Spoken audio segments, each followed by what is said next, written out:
que tiene que ver con Estado y equidad. Entonces aquí vamos a hablar de pobreza, de desigualdad y de estado de bienestar. Entonces esta parte, específicamente la primera parte del tema, vamos a hablar de pobreza y desigualdad. Hoy vamos a comenzar a hablar de pobreza y la próxima clase vamos a hablar de desigualdad propiamente. Ya esto que vamos a empezar a ver hoy es materia del segundo examen parcial. Entonces, para que lo tengan por ahí presente, este tema es como una transición entre lo micro y lo macro. Todo lo que entra en el primer examen es micro, el segundo examen es como esta pequeña parte que es como técnicamente macro, pero es como más o menos, ¿verdad? Y en el último parcial entra full macro. Entonces, por ahí anda la cosa. En esta primera parte, ¿verdad? Vamos a hablar de pobreza. Entonces, cuando ustedes piensan en pobreza o cuando ustedes les dicen pobreza, ¿qué es en lo que ustedes piensan? Ya, que no hay plata. ¿Qué? Que no tiene plata. Que no hay ingresos, ajá, que no hay dinero, ¿qué más? Una falta de recursos. Que no hay recursos, ajá, ¿qué más? Que no hay salud mental. No me entiendo. No hay salud mental, ¿qué otra? ¿Qué más? No hay la suficiente disposición de pago para poder vivir, no sé, pienso yo, tal vez. Que no hay suficientes recursos. Ajá. ¿Qué más? No hay tanto poder adquisitivo. Poder adquisitivo, ¿qué más? Desigualdad. Que hay desigualdad. ¿Ok? Una cosa no implica la otra y una cosa no causa la otra, pero no como primos hermanos, esos dos. Entonces andan por ahí parecidos. ¿Qué más? Yo creo que más allá de no es, que sea que no hay dinero, es como no cumplir ciertos requisitos como establecidos, yo creo, hasta mundialmente, de lo que se considera estar en el rango de pobreza, que no solamente es tener dinero. Como de vida digna. Sí, como bien. Eso es muy importante, ¿verdad? Normalmente cuando pensamos en el tema de pobreza, en lo que pensamos es que inmediatamente no hay dinero, ¿verdad? Entonces no hay dinero para satisfacer mis necesidades alimentarias, ¿verdad? No hay dinero suficiente para poder satisfacer mis necesidades de salud, ¿verdad? Etcétera, etcétera. Y poca educación, ojo, ¿verdad?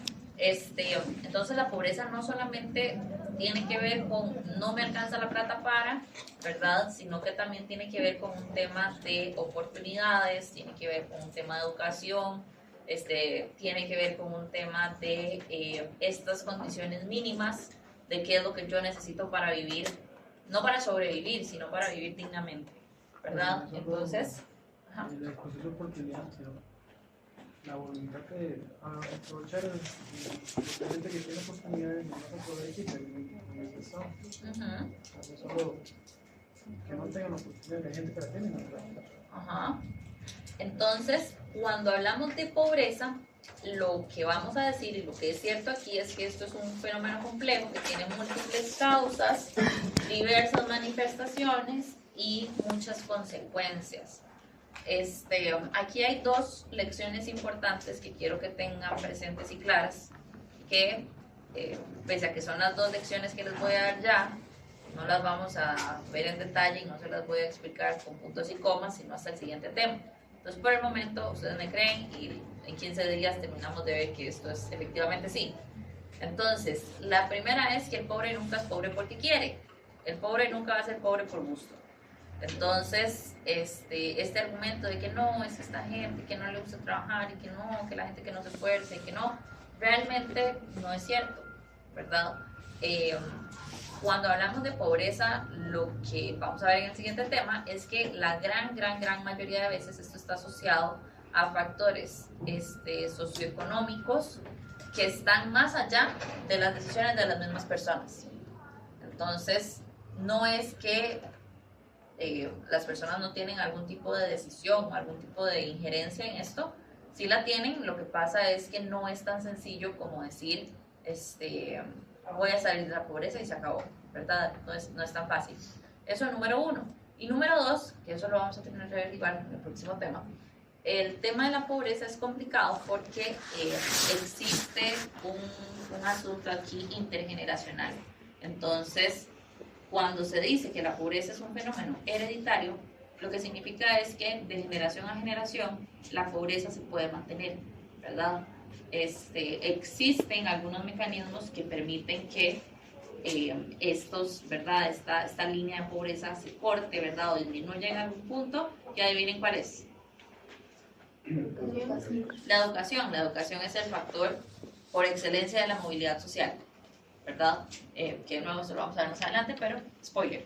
Entonces, cuando se dicen, ¿verdad? Cuando ustedes escuchan a los elementos que tenemos en el gobierno, que en este gobierno se acaba la pobreza y que en estos 4 años la pobreza va a ser 0, eso, pese a que suena muy bonito, pese a que tiene una intención maravillosa y pese a que sería algo increíble que tengamos, realmente eso no es cierto, ¿verdad? Al lograr algo así es prácticamente imposible, ¿verdad? Menos en 4 años. Y si ustedes se ponen a ver países altamente desarrollados, ¿verdad? Pensemos así, países con índices de vida altísimos, pensemos en Suiza, pensemos en Noruega, pensemos en Finlandia, incluso estos países que están súper guau, ¿verdad? Aún tienen niveles de pobreza. Claro, es mejor tener un nivel de pobreza bajo que alto, eso no lo vamos a negar, ¿verdad? Pero de que podemos acabar con esto sí o sí, realmente no es tan sencillo. Entonces, cuando hablamos de pobreza, vamos a hablar de 2 formas de medir la pobreza. Por un lado, vamos a tener el método de ingreso, ¿verdad? O el método de la línea de pobreza, que lo que hace es ver básicamente cuánto es lo mínimo que una persona ocupa por mes para poder satisfacer todas sus necesidades. Todas sus necesidades entendiéndose como alimentación, vivienda, salud, educación, transporte y todas las cosas básicas que se necesitan para sobrevivir. Y por otro lado vamos a tener el índice de pobreza multidimensional, que lo que hace es como ponerle una cara a la pobreza, ¿verdad? Y ve la pobreza desde una óptica, como lo que decían ustedes, de cuáles son aquellos requisitos mínimos para tener una vida digna, ¿verdad? Entonces, por ejemplo, tal vez sí me alcanza a mí el dinero para poder comprar todo lo que necesito, pero mi casa tiene goteras, ¿verdad? O tal vez sí me alcanza el dinero para comprar todo lo que necesito, pero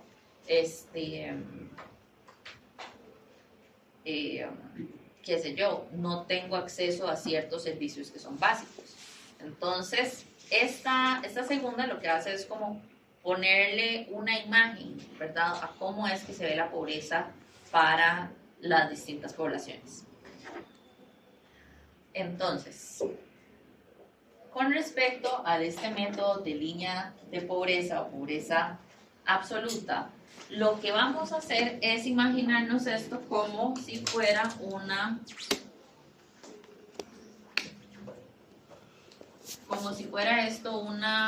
recta numérica, pero en vez de tenerla acostada la vamos a tener de pie.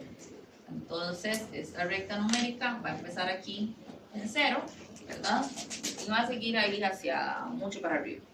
Entonces, la línea de pobreza lo que hace es establecer cuál es el monto mínimo que las personas necesitan para poder satisfacer todas sus necesidades, de todos los tipos. Y decimos, ok, la gente que cae de la línea de pobreza para arriba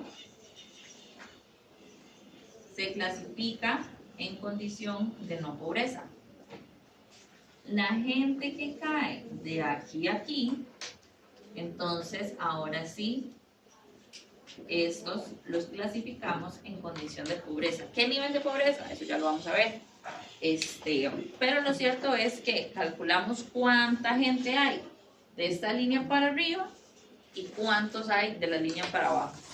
Y vemos cuál es el porcentaje que representan como un porcentaje del total, ¿verdad? Entonces, el valor de cada línea de pobreza, ya sea de pobreza total o de pobreza extrema, se va a definir de acuerdo con una canasta de bienes y servicios que se consideran básicos para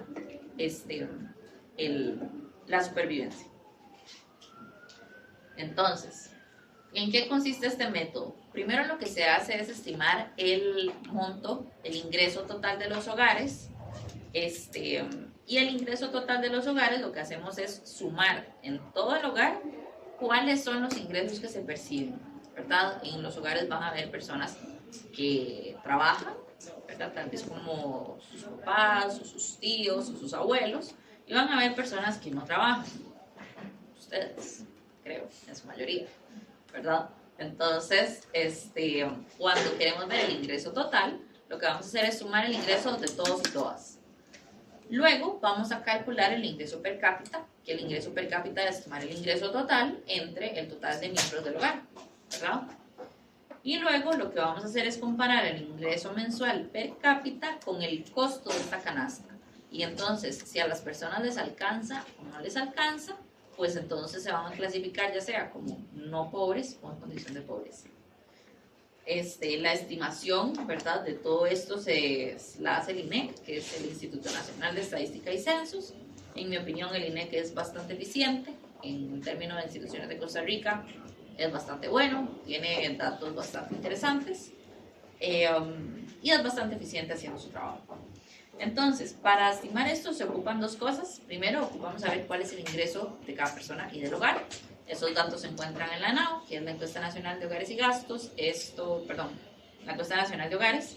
Esta encuesta se hace todos los años y sale más o menos a mitad de año. Y también se utiliza la Encuesta Nacional de Ingresos y Gastos de los Hogares, la ENIG, que esa lo que hace es ver el consumo de los hogares, qué es lo que consume la gente. Esta encuesta se hace cada 5 años y lo que hacemos, ¿verdad?, es utilizarla para ver qué es lo que está consumiendo la gente. Entonces,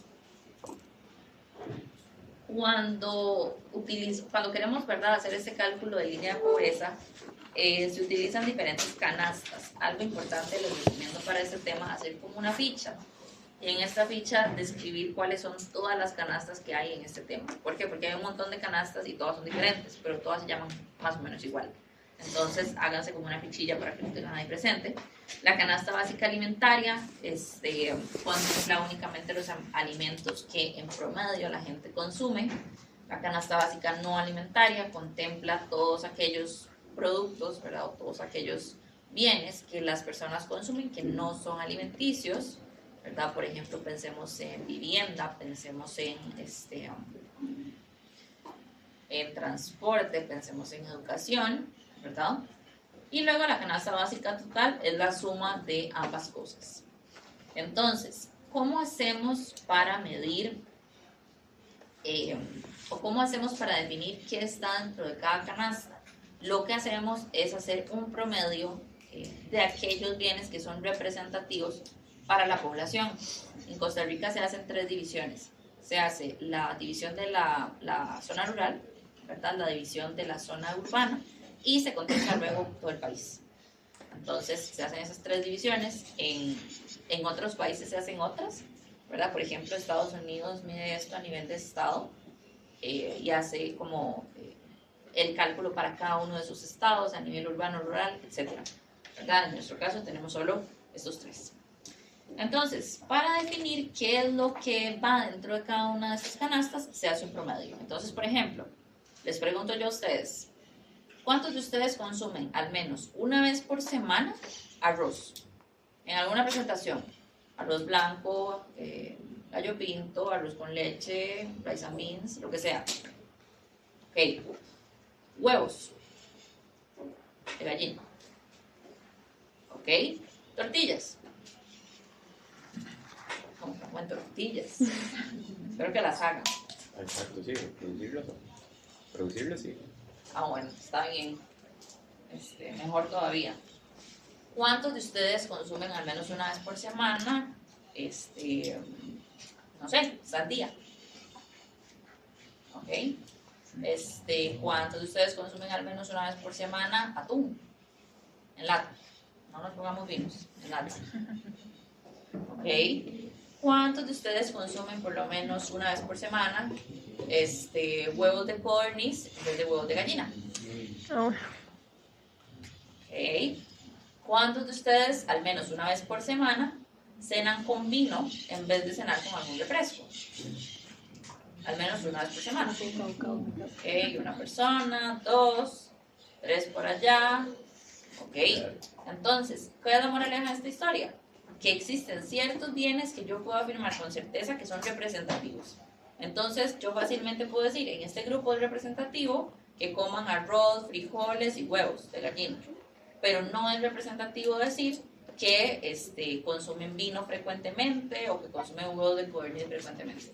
Entonces, en estas canastas se hace exactamente esto, pero con toda la población, ¿verdad? Y se saca cuáles son aquellos alimentos que son más representativos. Y esos son los que se contemplan aquí, ¿verdad?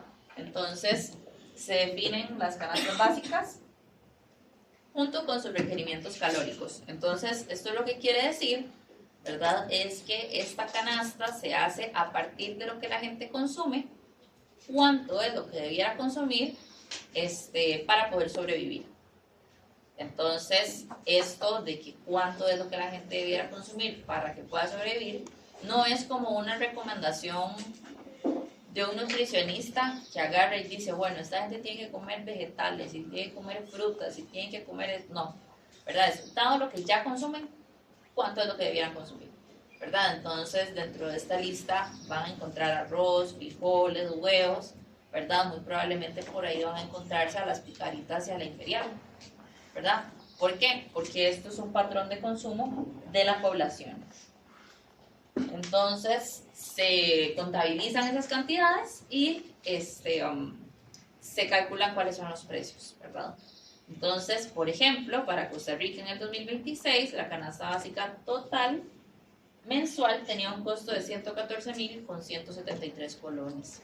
Entonces, eso quiere decir que con ese monto, por persona, ustedes pueden comer y sobrevivir durante un mes. ¿Les alcanza? Yo creo que por persona, yo creo que sí, para mí, no sé, para los demás. Ok. Ojo que con eso tienen que pagar toda la alimentación, todo el también lo transporte. otro, que no es en la alimentación. Ajá, toda la alimentación, todo el transporte, un alquiler, los servicios, No, sí, entonces no. que si se enfermó, tiene que ir a la farmacia. Ok. ¿Les alcanza o no les alcanza? Ok, ¿y por qué no les alcanza? En la mañana les hice la misma pregunta y a mi estudiante me dijo, profe, es que esta gente no compra Zuli. Y yo dije, bueno, yo no sé qué compran, ¿verdad? Lo cierto es que ustedes se imaginan si pueden sobrevivir o no, si siguen viviendo como ustedes viven hoy, ¿verdad? Entonces, si ustedes siguen con sus patrones de consumo actuales, pues muy probablemente no les va a alcanzar, ¿verdad? Entonces, vean que esto es lo que la gente, si la gente pensara en estrictamente su supervivencia, ¿verdad? Sí, pero entonces, ¿cómo vivimos? En la calle. Como, ese es el problema que hay que resolver. Debajo un puente. Entonces, vamos a ver qué dice acá que no les haya dicho. Ajá, sí, yo se los conté. Vean el caso, ¿verdad? Para Costa Rica, igual aquí hay 3 divisiones, como yo les decía. El país urbano y rural, vean que la línea de pobreza total está en 114.173 y la pobreza extrema está en 55.999. Entonces, eso quiere decir que para un promedio país, ustedes con 56.000 colones comen durante un mes. ¿Les alcanza o no les alcanza? Eso les da mínimo un promedio de menos de 2.000 colones por día. En febrero les va mejor porque hay menos días. Pura marucha. ¿Verdad? Pero vean que está complicado. Ahora, si vemos la zona urbana, vean que la línea de pobreza está en 124 y la pobreza extrema en 59.000. Y la línea en zona rural está en 96 y en 50, respectivamente. Entonces, primero que todo, importante notar que los valores en la zona urbana son los mayores en comparación con la zona rural, ¿verdad? ¿Tiene sentido? Porque igual y hay más desarrollo, digamos, ¿Y qué tiene que ver eso con cómo consume la gente? en que, digamos, hay como más espacios, digamos, hay como, no sé si tiene que ver como con eso de los sustitutos. ¿Tiene sentido?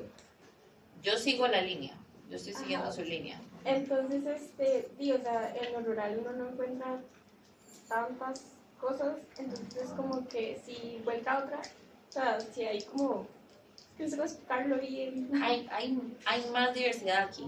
Ajá, Ujú, O con el ok. tema del ingreso, que se pueden conseguir trabajos mejor pagados en espacios urbanos rurales. Ajá. Pero ve que esto contempla únicamente el costo de las canastas, es decir, el costo de lo que la gente está comiendo y consumiendo en otras cosas. No tiene que ver eso mismo, como en la zona rural solo usted había dicho que había una tiendita en un lado. Puede ser, entre Sí, ustedes. o sea, no sé. puede ser porque al fin y al cabo lo que la gente consume, por ejemplo, no sé, una persona de zona rural no consume, no sé, Netflix, por ejemplo, que aquí puede ser normal que todo el mundo tenga, y él no, porque él no consume televisión o no paga cable. Entonces, es menos el precio, es menos lo que tiene que pagar, en cambio acá sí es más. Yo creo que la mayor diferencia se da en el costo de la vivienda, porque en las zonas rurales sí, es mucho más barato que que acá, digamos, todo es carísimo. Que yo he vivido, digamos, en los dos lados, entonces dice que aquí una casa grande puede costar unos 400,000 y allá una casa grande puede costar unos 100,000 por mes, o sea, el alquiler es mucha la diferencia. Pero es solo la La gente- alimentaria, ¿no? Come lo mismo aquí que allá. No. Como dónde se come mejor. Allá creo. depende de qué sea mejor. Depende de qué entiendan ustedes por mejor, ¿verdad? Pero si pensamos en términos nutricionales, Allá. allá, ¿verdad? Allá no hay un McDonald's cada 100 metros. Sí, bueno, no cada 100, pero ustedes entienden a lo que me refiero. Depende. Depende de los patrones de consumo de la gente. Entonces, ¿qué quiere decir esto?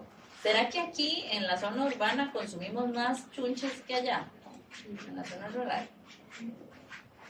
Sí, ¿verdad? De hecho, nuestros patrones de consumo son muy distintos entre zona urbana y rural, no solamente porque tenemos más opciones, ¿verdad? De que vamos al súper y hay un montón de cosas, sino también por el hecho de que las costumbres entre una zona y otra son muy distintas. Entonces, eso hace también que los valores de las canastas sean diferentes. De hecho, voy a hacer aquí un salto en el tiempo. Para la zona urbana se consideran 52 alimentos, mientras que en la zona rural se consideran únicamente 44. Eso quiere decir que no solo consumimos acá más cosas que allá, sino que también estamos teniendo patrones de consumo distintos. Entonces, pues claro, eso afecta un montón el costo de estas canastas. Entonces, ¿cómo hacemos para clasificar a los hogares según el método de ingreso? Bueno, lo que vamos a hacer es preguntarnos para qué le alcanza a la gente.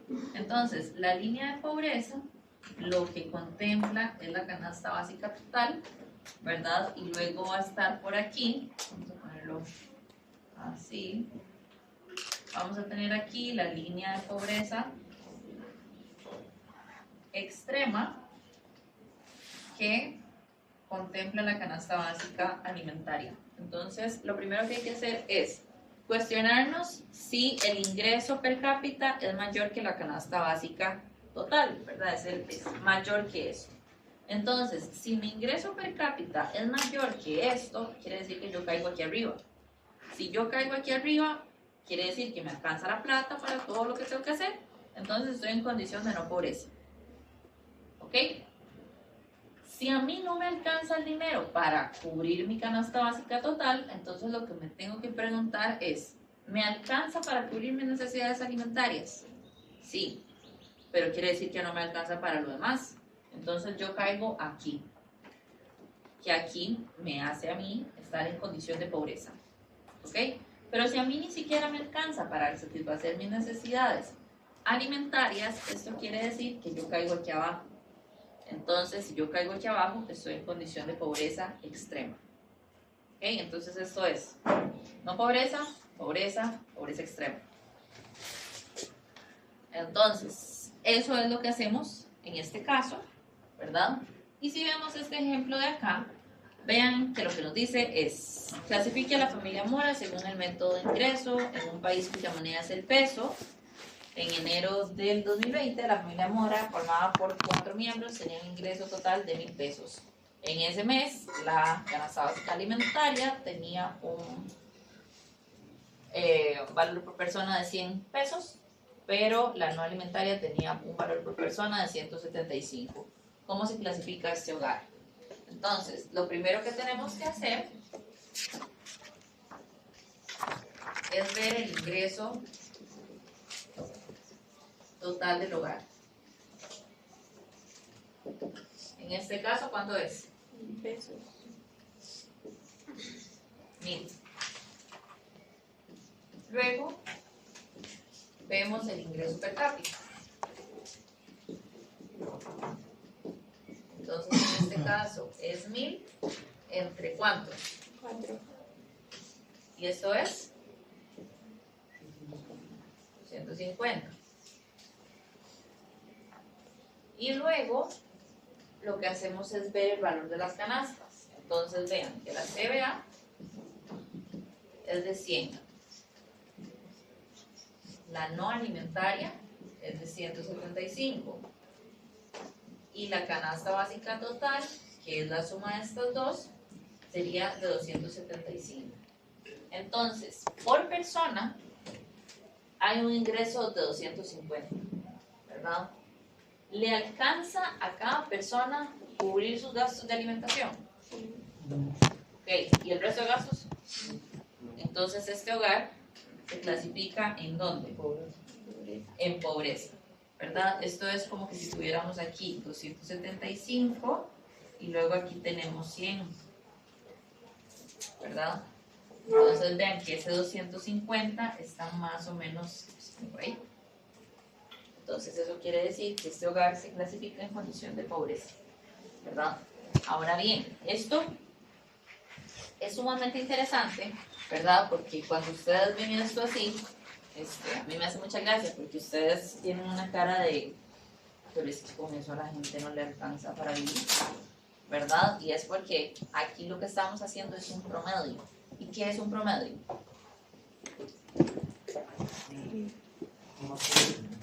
Lo más, ¿qué? Es como No, agarrar, lo más común es la moda. Por ahí ya nos estamos poniendo muy estadísticos. agarrar Este, como todo lo ajá. que la gente gana y pues dividirlo entre todo lo que, la cantidad total de lo que la Ajá. gente...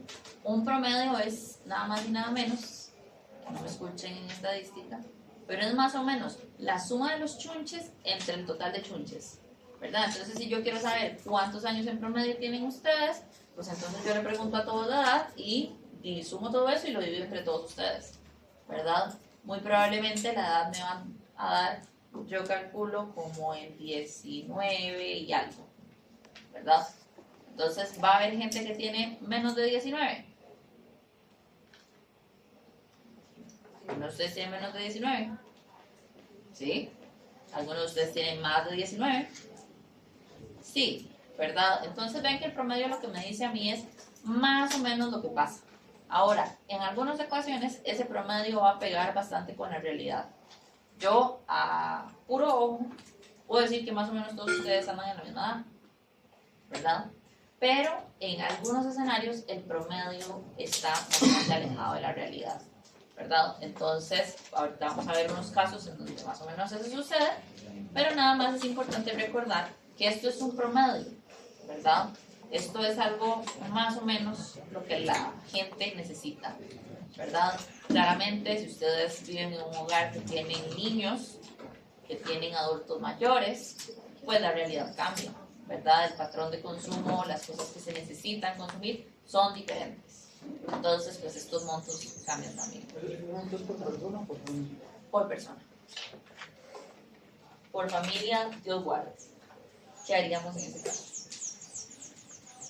Entonces,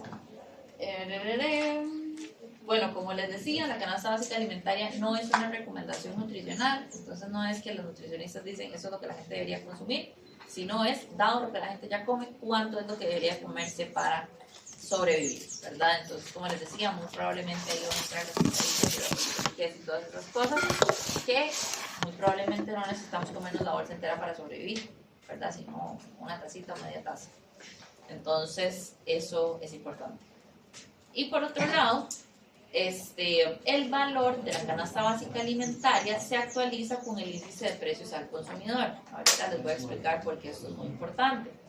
Pero el índice de precios al consumidor lo que nos dice es cómo están los precios en la economía. Esto lo vamos a ver en el tema 5. Pero lo que nos dice es cómo andan los precios en la economía. Entonces, si las cosas son muy caras, quiere decir que el IPC sube. Si las cosas son muy baratas, el IPC baja. Entonces, lo que hace el IPC es construir igual una canasta de bienes y servicios, ahora sí aquí se incluyen servicios, representativos del consumo de las personas, ¿verdad? Entonces es, ok, ¿en qué gasta la gente la plata en promedio? ¿Verdad? Y ver cómo cambian esos precios durante el tiempo. De hecho, es con el IPC que se calcula la inflación. La inflación no es nada más y nada menos que la tasa de variación del IPC. Entonces, lo que hacemos para actualizar el valor de esta canasta, o bueno, de todas las canastas en general, es ajustarlo con la inflación. Entonces, si la inflación sube, en promedio las cosas son más caras, entonces el monto de esas canastas sube. Si en promedio la inflación está cayendo, eso quiere decir que en promedio las cosas son más baratas, el monto de estas canastas baja, ¿verdad? Y ahorita vamos a ver por qué es importante. ¿Hasta aquí alguna duda?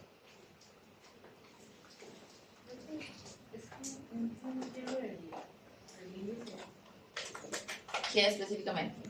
O sea, como la parte en que tiene que ver con la canasta. Eso es que esto es como un gol, realmente. Esto es como un gol que les estamos metiendo porque ahorita ustedes no han visto el IPC, ¿verdad? Eso se ve propiamente en el tema 5.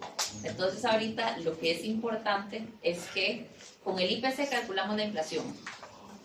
Entonces, con eso sabemos si las cosas en promedio se hacen más caras o más baratas. Entonces, para actualizar el valor de esta canasta de consumo, lo que se hace es contemplar la inflación, ¿verdad? Si los precios están subiendo, entonces el precio de esta canasta tiene que subir. Pero si los precios están bajando, entonces el precio de esta canasta tiene que bajar. Creo que alguna vez ha sucedido que la canasta no sea viable para los ingresos de la gente. ¿Qué estamos entendiendo por viable? O sea, de que sea más elevada de lo que debería de ser correspondiente al ingreso de la gente, pero por inflación. No realmente, o sea, vamos a ver, puede ser que exista ahí una cuestión que ustedes digan, no, pero es que a la gente no le puede alcanzar la plata, ¿verdad? Bueno, pero es que depende de qué estamos hablando, ¿verdad? De cuál es el patrón de consumo que estemos hablando. El detalle es que en la buena y sana teoría eso sí es representativo porque cuando hay inflación, eso quiere decir que en promedio todos los precios de la economía están subiendo. Entonces, si todo se hace más caro, entonces en la buena y sana teoría, los ingresos de las personas también deberían de subir, ¿verdad? Que si eso pasa o no pasa, depende. Ampliaremos. Pero realmente todo en la buena y sana teoría se ajusta por inflación. Profe, entonces básicamente se podría decir que la canasta depende del IPC establecido. O sea, su cambio en el tiempo, el cambio del valor en el tiempo, depende del IPC. Entonces, algo aquí muy importante es que no tenemos que confundir la canasta básica total, ¿verdad? Que es la de la línea de pobreza, con la canasta básica tributaria. Son parecidas, suenan parecidas, tienen las mismas iniciales, pero no son la misma cosa. La canasta básica tributaria es aquella canasta que está constituida por productos de primera necesidad. Entonces, lo que se hace para construir esta canasta es ver cuáles son los patrones de consumo de aquellos hogares que tienen un ingreso más bajo y construir a partir de estos bienes y servicios. y a esto cobrarle únicamente un 1% en vez de un 13%. Entonces, esto con el objetivo, vamos a ver más pronto, de pues, no afectar en gran medida, ¿verdad?, a aquellos hogares que menos ingreso tienen. Entonces, es importante tener clara esa diferencia. Ahora, que existen algunos bienes que van a estar en una y en otra, pues, probablemente, ¿verdad? Probablemente el arroz, los frijoles, los huevos, las tortillas, la leche, todas esas cosas probablemente van a estar en ambas, ¿verdad? Pero no, las canastas no son exactamente iguales. ¿Cuáles servicios incluyen?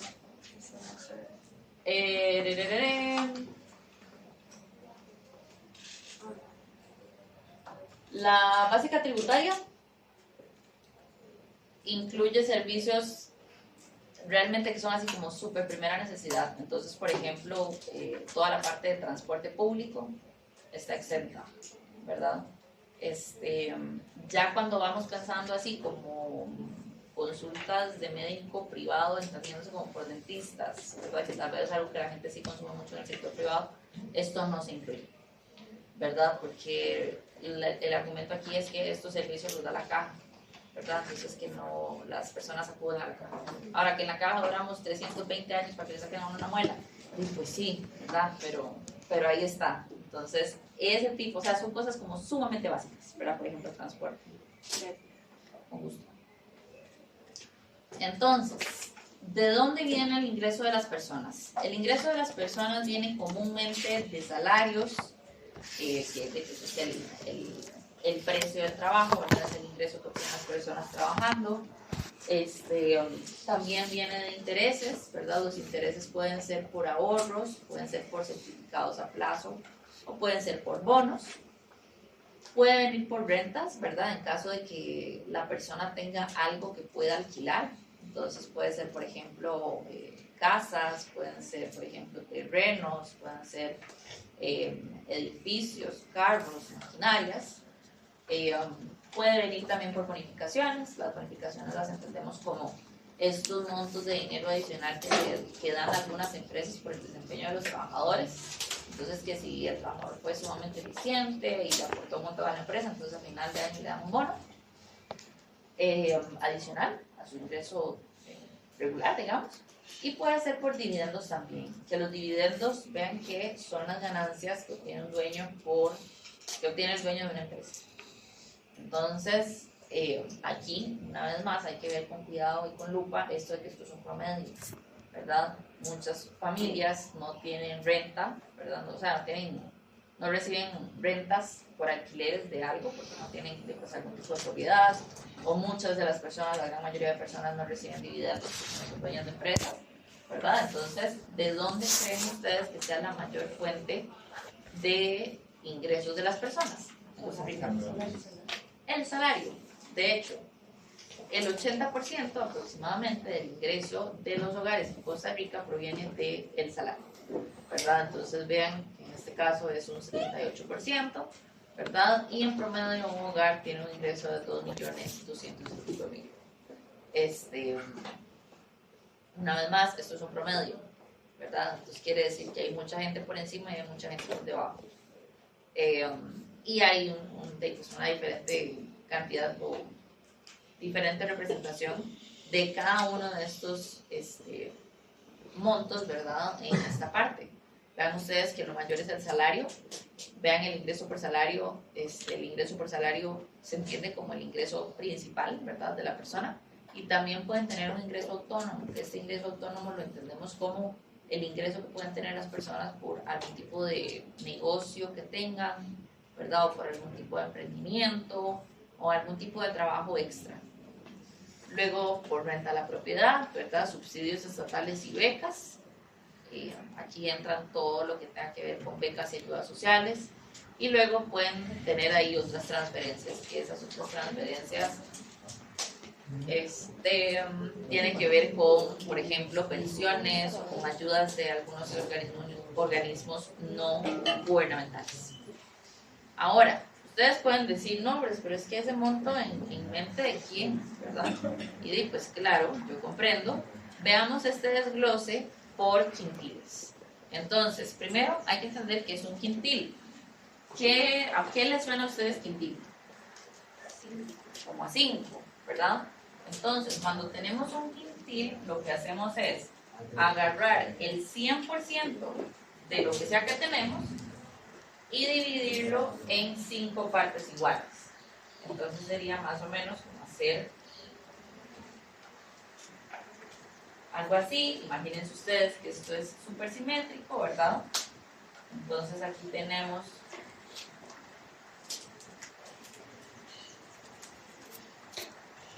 cinco quintiles, ¿verdad? En donde cada uno hay un 20%.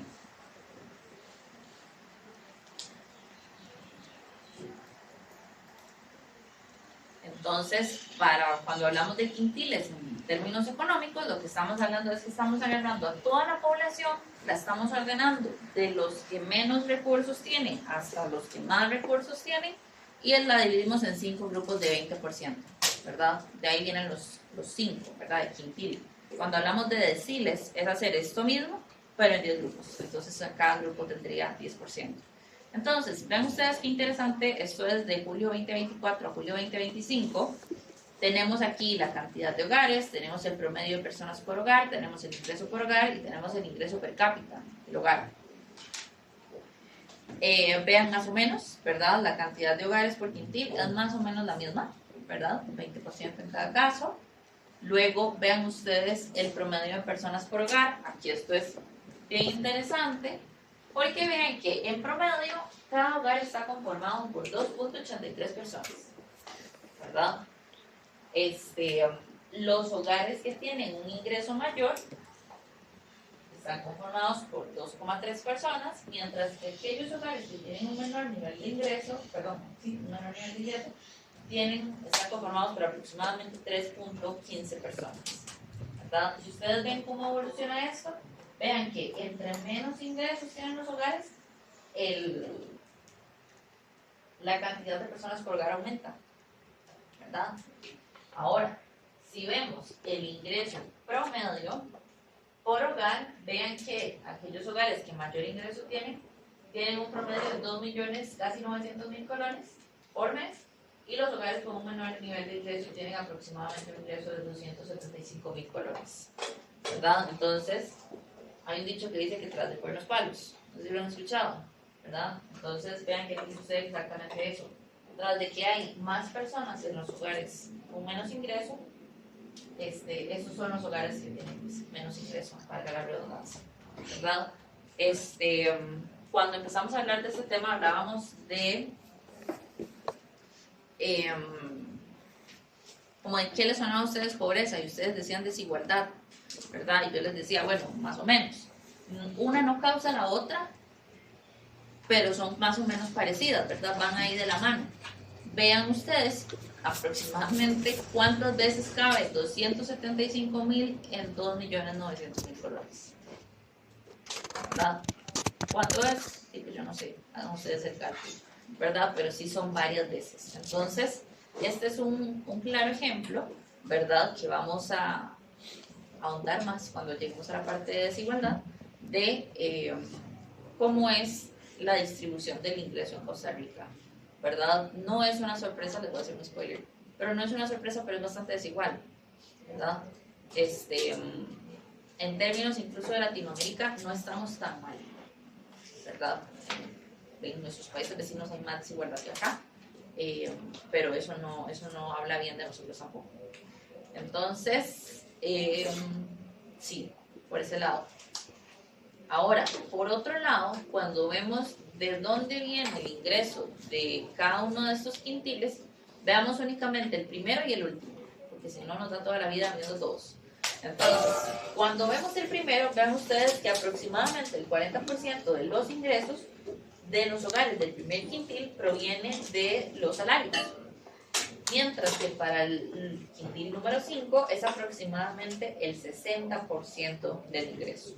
Ahora, para el primer quintil, vean ustedes que un 16% del ingreso proviene de subsidios estatales y becas, mientras que para el último quintil, ese porcentaje, ahí no se ve, pero si ustedes le hacen así, zoom a esa diapositiva un montón, van a ver que existe ahí una franjita chiquita. Y ya vamos a, ahorita comentamos por qué. Por otro lado, si vemos el porcentaje de otras transferencias, ¿verdad? Que otras transferencias pueden referirse también a pensiones, a otro tipo de ayudas sociales. En el caso del primer quintil, esto representa más o menos el 20% del ingreso, ¿verdad? Para el último quintil representa un poco menos, un poco más del 10%. Si vemos en el primer quintil, no hay ingreso por renta de propiedad, ¿verdad? ¿Por qué? Bueno, pues porque claramente esta población, estas familias no tienen propiedades que poner a alquilar, mientras que para el último quintil vean que ese ingreso representa un 7.6%. Entonces, la estructura de los ingresos va a depender muchísimo del tipo de hogar que estemos analizando, ¿verdad? Entonces, entre más desigual es una economía, pues estas diferencias van a ser más grandes también. Entonces, ¿hasta aquí alguna duda? ¿No? Ok. Existen diferentes causas de la pobreza por ingreso, ¿verdad? Y esto de la pobreza por ingreso lo que se refiere es a estar en condición de pobreza por no tener un ingreso suficiente o decente, ¿verdad? Para satisfacer todas las necesidades. Entonces, uno de estos motivos puede ser, por ejemplo, no poseer la educación o las destrezas que el mercado demanda. Y segundo, que el mercado no ofrece los empleos adecuados. Entonces, por ejemplo, les cuento una anécdota que lastimosamente en esta ocasión no le puedo echar la culpa al gobierno de Chávez, porque fue antes del gobierno de Chávez que pasó eso. Pero lo que sucedió en este entonces fue que salieron en conferencia de prensa y dijeron, ay, es que tenemos 500,000 puestos de empleo abiertos, ¿verdad? Entonces, para que vayan a buscar trabajo. Y claro, cuando dicen 500,000 puestos de empleo, pues la gente se vuelve loca, van a buscar los trabajos y los condenados trabajos no aparecen por ningún lado. Entonces alguien dice, bueno, pero ¿dónde es que están? ¿Verdad? Entonces se ponen a averiguar dónde es que están esos puestos de trabajo y lo que encuentran es que la mayoría de los puestos que se habían ofrecido, que sí, que eran 500,000, eso sí era cierto, pero la mayoría de esos puestos pedían mínimo 2 o 3 idiomas, pedían mínimo 5 o más años de experiencia, pedían también en algunos mínimo grado de maestría o licenciatura, ¿verdad? Y carreras especializadas, entonces eran carreras STEM en su mayoría, tecnología, ingenierías, matemáticas, investigación en general, y pues les pregunto yo a ustedes, más o menos cuánta gente creen ustedes que puede aplicar a esos puestos. Un poco. Muy poca, ¿verdad? Vean que eso incluso deja por fuera a todos los recién graduados, ¿verdad? Porque ¿de dónde se sacan ustedes recién saliendo de la universidad 5 años de experiencia y una maestría y 3 idiomas? O sea, ¿verdad? Es complicado. Entonces vean que aquí se juntaron ambas cosas. La gente no tenía la educación a las destrezas que se requerían y el mercado al mismo tiempo no estaban ofreciendo empleos adecuados para esta población. Porque aquí hay algo muy importante. Yo espero que ya ustedes para este punto del curso hayan hecho la tarea de ir a averiguarse qué pasó en los 80, ¿verdad? Pero si no lo han hecho, les quedan pocos días. Pero la década de los 80 para Costa Rica, para el mundo entero en general, fue crítica.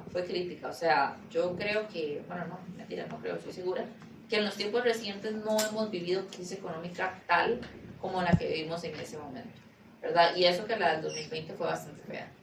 Entonces, por allá, algunas de las cosas que pasaban, ¿verdad? Era que más de la mitad de Costa Rica era pobre. O sea, más de la mitad de Costa Rica caía debajo de esa línea, ¿verdad? Por ejemplo. Otra cosa que sucedía, que esto es algo muy, muy difícil de creer, ¿verdad? Antes los EBAIS no se llamaban EBAIS, se llaman hoy, Antes tenían como nombres, se llamaban como la unidad, ¿verdad? La gente los conocía así como la unidad. Y en estos cebales, digámosles, se daba fórmula de leche para bebés, para las madres que estaban con niños pequeños, porque la crisis era pero tan grave, que incluso hasta las madres estaban teniendo problemas para alimentar a sus bebés. Entonces el Estado empezó a dar fórmula para bebé en los cebales, ¿verdad? La gente literalmente hacía fila para poder comer en la década de los 80 aquí en Costa Rica. Entonces, pues claramente, imagínense ustedes la cantidad de gente que no pudo asistir a la educación formal, ¿verdad? En la década de los 80, muchísima gente no terminó la escuela, no terminó el colegio, o ni siquiera asistió, y ni que hablar de la universidad. Mucha gente ni siquiera pensaba en universidad porque eso no era una realidad. Entonces, en la década de los 80 se da algo que se conoce como la generación perdida de los 80, que hace referencia a toda esta población que no pudo asistir a la educación formal porque tenía que trabajar por necesidad de su familia. Entonces, esto lo que hace luego es que toda esta gente crece, ¿verdad? Y actualmente estas personas, muchos pueden ser tíos de ustedes, pueden ser papás de ustedes, pueden ser vecinos de ustedes, que son personas que están relativamente jóvenes, bueno, ya ahorita ya pueden estar andando cerca de la jubilación, pero cuando esto pasó eran personas relativamente jóvenes, eran personas que estaban en edad de trabajar, pero pues claramente no hablaban 3 idiomas y tenían 2 títulos, ¿verdad? Entonces, vean que esto al final lo que ocasionó fue pues una crisis sumamente grave en términos del empleo que ellos pueden acceder, ¿verdad? Entonces, esto es una tarea anecdótica. Vayan a conseguirse a alguien que haya estado más o menos joven en la década de los 80 y pregúntenles cómo se vivió en esa época, ¿verdad? Fue sumamente grave. Entonces, vean que para el caso de Costa Rica, este tema de la educación es grave y es importante. Cuando uno analiza, digamos, la cantidad de la gente que se gradúa, porque aquí sucede algo que sucede en todo el mundo, y es que entra X cantidad de gente a la universidad o al colegio. Bueno, en el colegio esto no pasa tanto, pero en la universidad sí, entra X cantidad de gente, pero no se gradúa esa misma cantidad de gente, ¿verdad? Entonces, ¿qué pasa con esa diferencia, verdad? Se pasaron de carrera, no sé, decidieron salirse del todo, se fueron del país, ¿qué hicieron? ¿Verdad? Eso pues, es algo que hay que resolver. Lo cierto es que si hay un escudo, por decirlo de alguna forma, contra la pobreza y contra todo este tipo de desigualdades, es ciertamente la educación. Entonces, sea lo que sea que estén estudiando, terminen de estudiar, ¿verdad? Yo estoy muy segura de que muchos de ustedes están inscritos en una carrera y se van a graduar de otra. No importa cuánto les tarde, no importa lo que se gradúen, pero gradúense de la educación formal, ¿verdad? Al final esto va a tener un efecto positivo y va a servirles para prevenir muchas cosas en el futuro. Entonces, esto genera diferentes tipos de pobreza, ¿verdad? Puede ser pobreza por desempleo, en el caso en el que la gente no consigue trabajo del todo. Puede ser pobreza debido a la falta de empleo formal. ¿Qué entienden ustedes por un empleo formal? Oficina, ¿ok? No es como... Con seguro. Sí, Con es seguro. contrato. Un contrato. ¿Y qué me da a mí ese contrato? Seguridad de que usted va a tener este trabajo por cierto tiempo y que no lo echen de la nada. Que va a tener una remuneración justa. Ajá. ¿Qué va a ser mínimo? Salario mínimo. Salario, sí. Ajá. ¿Qué más me da mi garantías ese contrato? Creo que es un seguro por el hecho de que si usted le pasa algo trabajando, se lo pueden atender en la cara. Ujú. Sí, me da también derecho a pensión cuando yo me pensione luego. ¿Qué más? Vacaciones. Vacaciones, ajá. ¿Qué más? Esto de aportar también en los impuestos y tal. Ujú. ¿Qué más? Pago por feriados. Ajá. ¿Qué más? Profe, no sé si entra un salario fijo, porque hay mucha Eh. gente que trabaja, digamos, la gente que trabaja en la playa con los turistas, pues no tiene que entrar un salario fijo. Depende. En algunos casos lo que pasa es que se da como una comisión.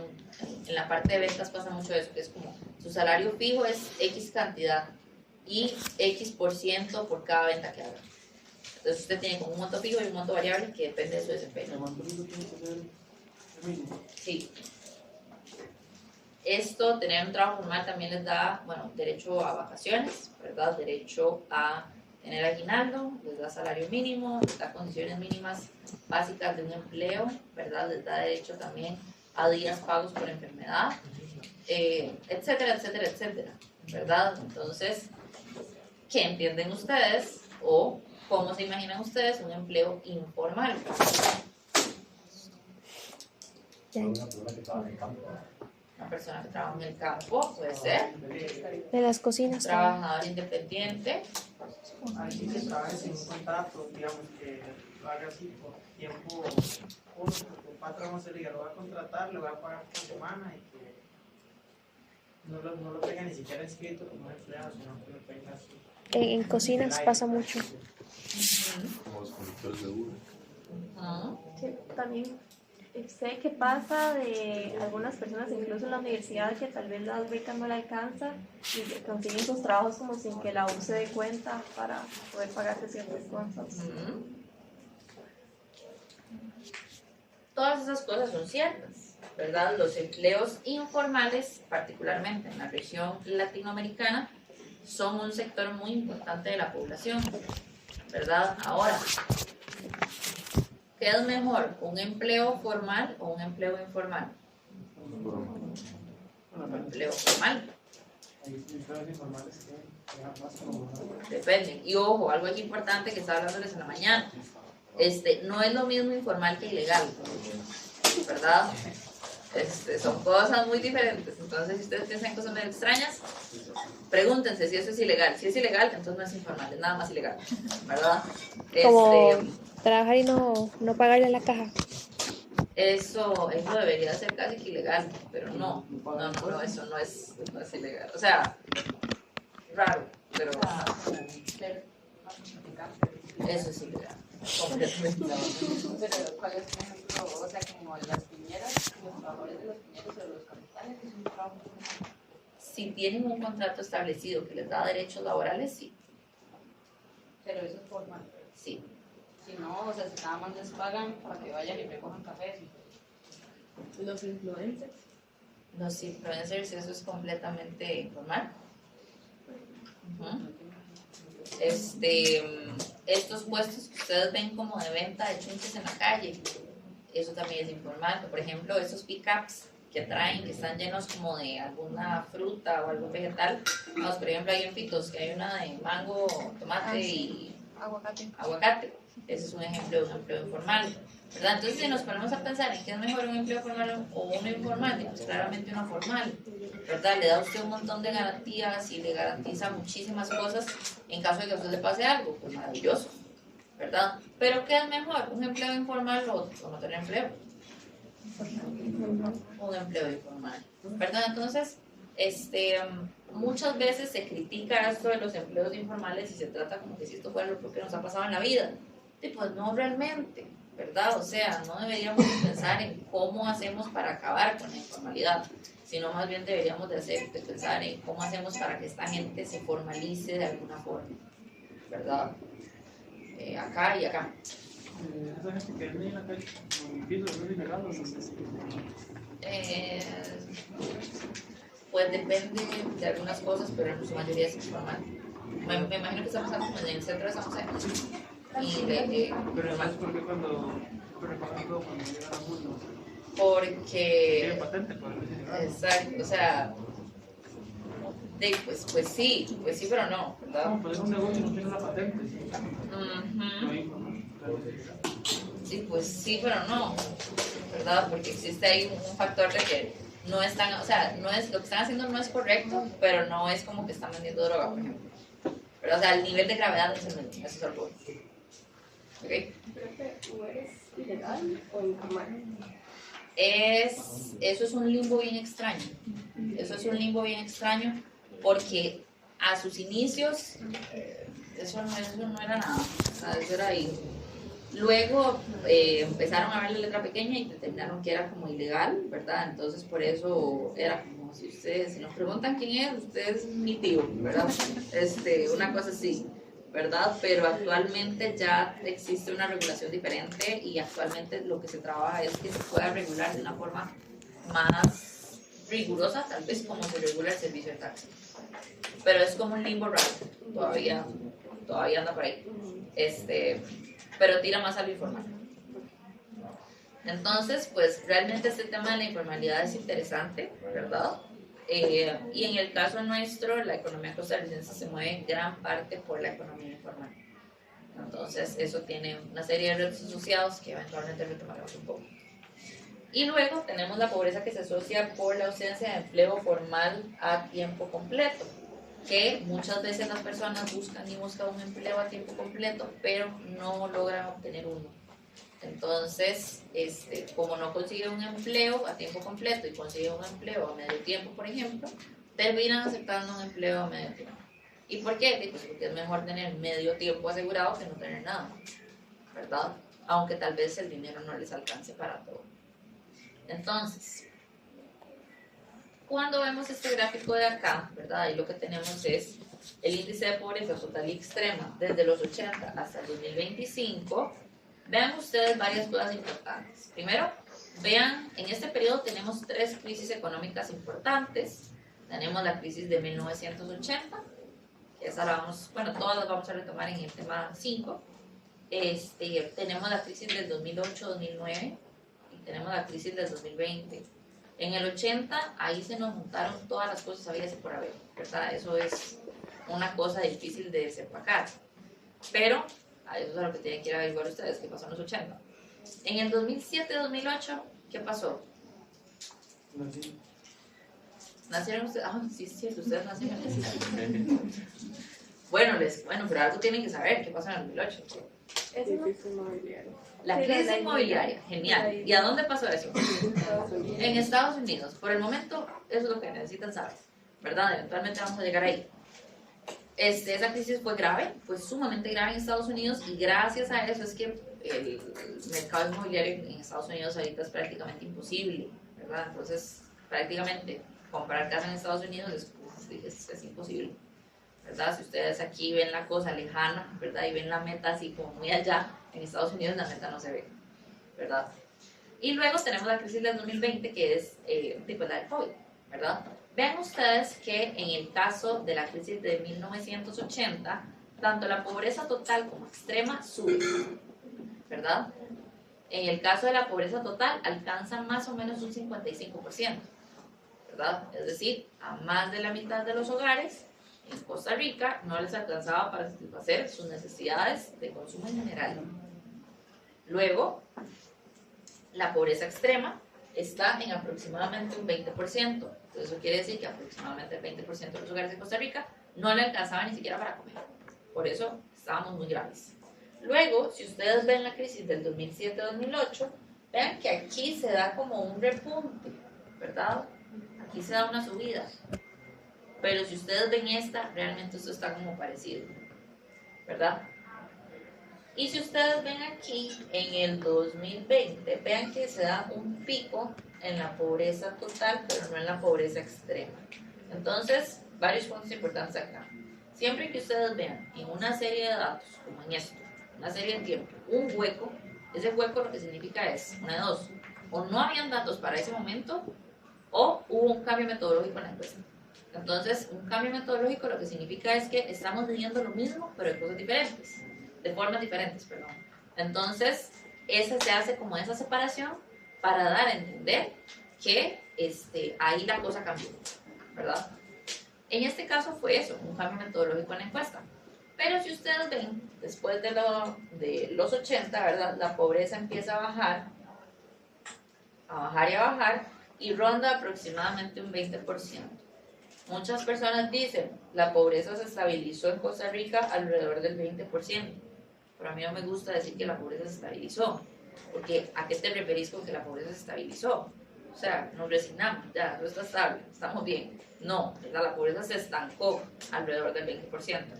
Cuando ustedes ven aquí En el 2020 vean que se da un pico, ¿verdad? Pero si ustedes ven aquí la pobreza extrema, realmente ese pico no está. Entonces, si ustedes ven únicamente la línea anaranjada, no sé ustedes, pero por lo menos digo yo, bueno, pues en el 2020 no pasó nada.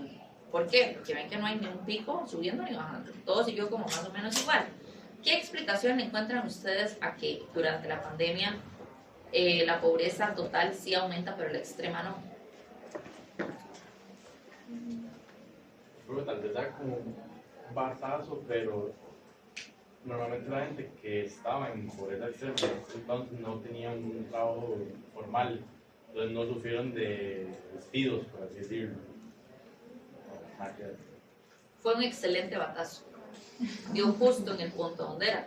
Y lo que pasa ahí es que realmente la población que ya estaba en condición de pobreza extrema ya estaba muy mal, ¿verdad? Cuando viene la pandemia realmente a las personas que más afecta es a estas personas que vivían en un hogar estable, ¿verdad? Como que iban bien, vivían al día. Pensemos en 2 personas que trabajan en el hogar, ¿verdad? Pero una de estas 2 personas pierde el trabajo y esto es una catástrofe para el hogar. Entonces, a esto es a lo que se debe, ¿verdad? Este aumento en la subida de la pobreza, pero no en la pobreza no extrema, ¿verdad? Que justamente fueron como esos lugares más vulnerables que se ven más afectados. Y si ustedes piensan en dónde se perdieron más empleos, tiene que ver en el sector de comercio, en el sector de restaurantes, de entretenimiento, de hoteles, de turismo, ¿verdad? Todas estas actividades que no son como indispensables para la vida, ¿verdad? Por decirlo de alguna forma. Y otro punto importante. Vean ustedes que del 2023 para abajo, bueno, para adelante, se ve como que va cayendo la cosa, ¿cierto? Entonces, así, a puro ojo, ¿qué dicen ustedes de esa caída? ¿De dónde? Del 2023 en adelante. ¿Es bueno? ¿Es malo? Se supone que es bueno porque está bajando la cantidad, el porcentaje de hogares en estos tipos de condiciones. Correcto, ¿verdad? ¿Qué es lo que pasa con los datos en general, y especialmente en economía? Que no es, o sea, a mí el número, si yo tengo el número no me sirve de nada, si yo no sé interpretar eso, y si yo no sé explicar en el contexto actual qué significa eso. Ahora, si vemos del 23 en adelante, podemos decir fácilmente, claro, estamos muchísimo mejor como país. ¿Por qué? Porque hay menos hogares pobres. Logramos que esa pobreza estancada que teníamos por 20 años empezara a bajar. Suena maravilloso, ¿cierto? ¿Cuál es el pequeño detalle? Que durante ese periodo la inflación ha ido cayendo en Costa Rica. E incluso hemos llegado a tener periodos de inflación negativa. Ahora, ¿eso es bueno o eso es malo? Diría que bueno. Ustedes dirían que bueno. ¿Sí? Medítenlo y lo hablamos en 15 días, ¿verdad? Pero a todas luces pinta que es bueno, ¿cierto? ¿Por qué? Porque lo que estamos diciendo es, bueno, si la inflación baja, quiere decir que todo es más barato, ¿cierto? ¿Ustedes sienten que las cosas son más baratas? No, ven, entonces esa es una pregunta, ¿cómo hay inflación negativa, pero todo sigue siendo igual de caro? ¿Ven? Eso lo vamos a hablar en el tema 5. Entonces, cuando la inflación empieza a caer y se actualiza el valor de esta línea de pobreza, lo que quiere decir es que este valor empieza a bajar. Entonces, lo vamos ajustando hacia abajo y hacia abajo y hacia abajo. Entonces, ¿quiere decir que hay menos gente en condición de pobreza? Sí. No. O bueno, les cambio la pregunta. ¿La gente está saliendo de la pobreza? No, más bien están bajando más. La gente no está saliendo de la pobreza por sus propios medios, técnicamente. Lo que pasa es que yo los estoy midiendo con una regla diferente. Entonces, como que yo les digo a ustedes, bueno, vean, el examen ya no se pasa con 7, el examen lo van a pasar con 50. Entonces, de ahí, ¿quiere decir que ustedes están teniendo un mejor desempeño? Y pues no, lo que pasa es que yo les estoy cambiando las reglas del juego. Entonces les estoy bajando esa barra y entonces ahora sí, yo puedo decir que hay un mejor desempeño. Entonces, esa bajada en el índice de pobreza no es que la gente está saliendo de pobreza, no es que a la gente le está yendo mejor que antes, es que gracias a esta inflación negativa que hemos ido teniendo, estos valores se ajustan a la baja. Y cuando ajustamos esto a la baja, menos personas caen aquí y más personas caen aquí, ¿verdad? Entonces, ¿cómo? O sea, bajo la medición están en condición de pobreza, ¿verdad? El detalle es que si nos ponemos en el contexto actual y empezamos a contrastar las variables, decimos, bueno, realmente no es que la gente está saliendo de pobreza, es que la línea de pobreza está bajando, ¿verdad? Entonces,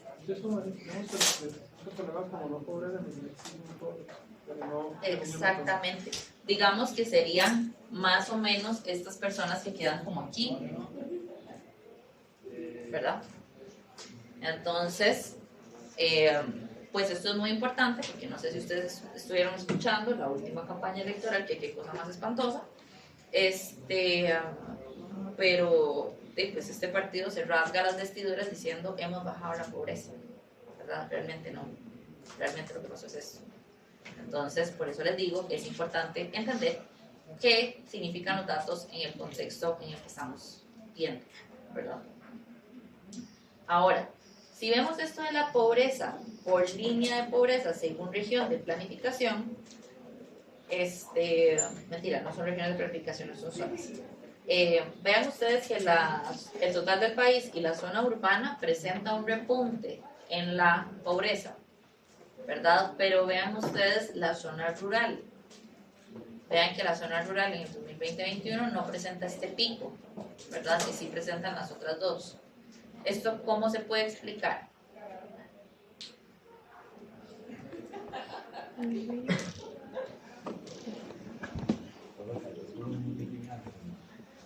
Pues sí, anda más o menos por ahí, ¿verdad? En la zona urbana el impacto de la pandemia fue inmediato, ¿verdad? Pero en la zona rural, vean que esto responde mucho a todo lo que pasa con el turismo y con el cierre de fronteras, ¿verdad? Aún en pandemia se seguían recibiendo turistas, menos, pero se recibían hasta que se cerraron las fronteras. Entonces, esto del cierre de fronteras fue eventualmente, ¿verdad? No fue inmediatamente en marzo 2020. Entonces, por eso es que el efecto se ve como retardado, ¿verdad? Como que llega después de la pandemia. Entonces, aquí, pese a que tal vez en zonas rurales no todas las personas que vivían ahí tenían un hotel o tenían un resort o tenían algún tipo de actividad recreativa, mayormente en la zona se depende del turismo, ¿verdad? Entonces tal vez yo no tengo un hotel, pero sí tengo un negocio, ¿verdad? Que le vende al hotel. Entonces, claro, cuando el hotel cierra, sufrimos todos. Entonces, por eso el impacto, vean que sucede en tiempos diferentes. Cuando vemos esto por zonas, ahora sí, de planificación, vean que la zona central del país en el 2024 y 2025, la pobreza anda más o menos en 12 y 10%, ¿verdad? Mientras que en otras zonas fácilmente ese porcentaje se duplica, ¿verdad? Entonces, cuando se dice que en Costa Rica las zonas costeras o las zonas alejadas, ¿verdad? O las zonas fronterizas son zonas abandonadas, pues vean que esto no es cuento, ¿verdad? O sea, vean nada más ustedes el porcentaje de pobreza que hay en esas zonas, ¿verdad? Ahora, si uno se pone a ver más adentro y uno se pone a ver la desigualdad por zonas y se pone a ver el desempleo, etcétera, pues la cosa se hace más grave. Entonces, ¿hasta aquí alguna pregunta? No. Todo claro. Ok, entonces, vamos a llegar hasta acá por la clase de hoy. Si no han empezado a hacer las prácticas, es requete hora de que las hagan. Ya me parece que está habilitada una práctica específica para el examen. Entonces les recomiendo que las hagan. Por otro lado, les comento, voy a atender consultas hasta el miércoles. Eso quiere decir que si ustedes tienen dudas, preguntas, correos o lo que sea, vale hasta el miércoles. Después del miércoles no hay atención de consultas. ¿Y cuál es el objetivo de eso? Bueno, pues ustedes se pongan las pilas a estudiar